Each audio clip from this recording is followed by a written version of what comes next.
Reparations, water reparations. A lot of African American people who I've talked to don't even know what reparations is, but they're starting to get the buzz. They're starting to figure out what it is. I have the perfect solution, I think, for reparations. It's going to be a little controversial, but this plan will work. The only problem we have is we have to have a congressman or a senator or someone who's bold enough to say, yes, I can make this work. Someone who's not tied to big pharma or any of the other corporations. If you're not tied to them and if you're for the people, this will work. This is how the plan will work. First, you got to legalize marijuana. Make it legalized for recreational and medical use all over the United States. Second, 80% of all the new businesses for sales and growth of marijuana must be African American owned. You say, wait a minute. Oh, yeah, reparations, right? I'm trying to give you a plan that's revenue neutral, doesn't cost the taxpayers any money, but it will put millions of dollars into the African American community. It will provide jobs. It will also give the schools the same opportunities that these schools in these higher income neighborhoods have. So what you do is you tax that at 15%. Out of that 15% tax, you give 8% to the Forest Services Rendered Fund. With that fund, what you're going to do is you're going to take a large portion of that money, you're going to give it to the schools, improve all the schools, to get them up to par with schools in the higher income neighborhoods. Computers, rebuild the buildings. I've seen reports like in Chicago, you got schools that are dilapidated. They've got no AC, no heat. We can fix all of that.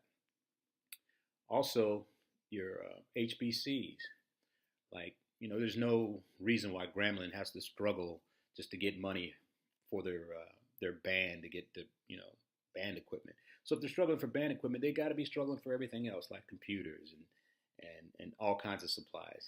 This can fix that problem. Now, when we have 80% of this business, we're not going to take the ones that are already there. You're going to be grandfathered in. You stay where you are. You don't have to conform to this. You'll be grandfathered in.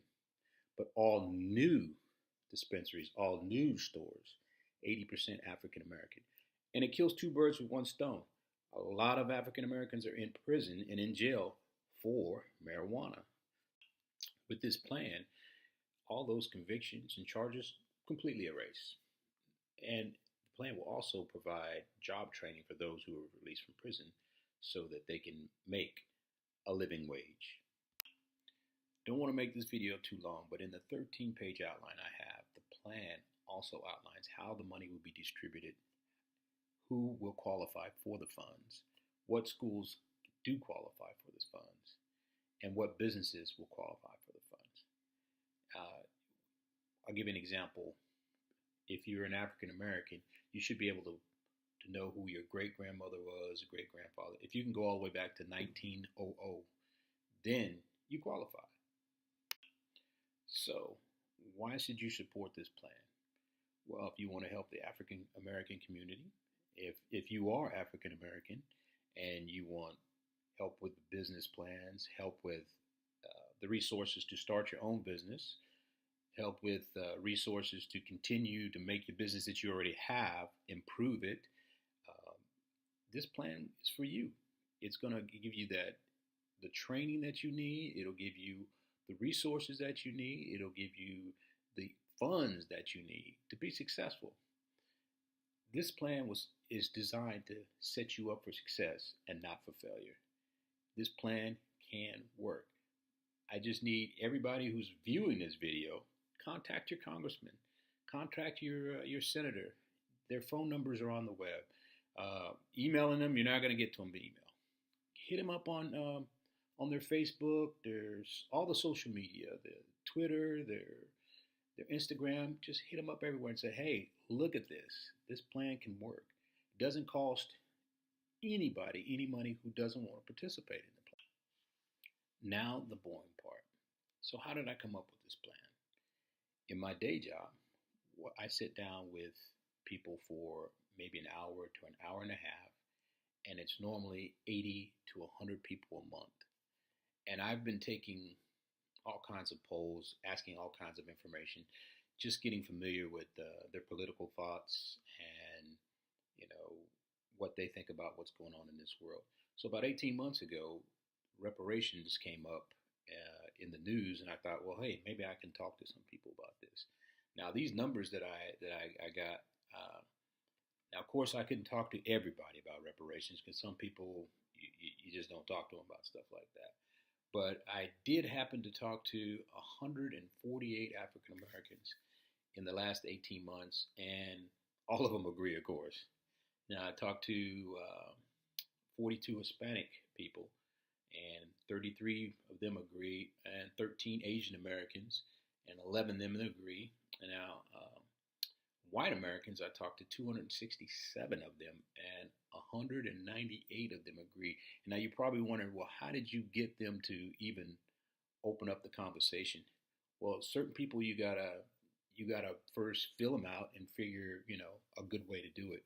So, for instance, some of the white Americans, like the ones wearing the mega hats, which hey, I love all Americans. I don't care who you are. I love y'all.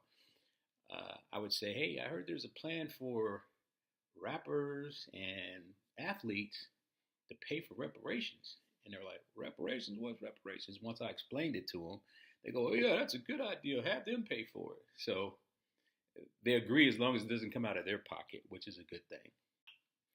I also have the number for the mega wearing hat people because I'm in Texas, so there's a lot of them.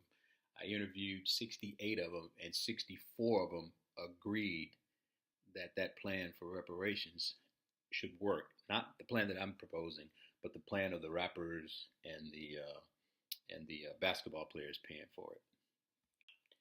Now, for you congressmen or congresswomen or senators who want to verify any of my polling information, I do have the permission of a lot of these people. I got a stack full of business cards.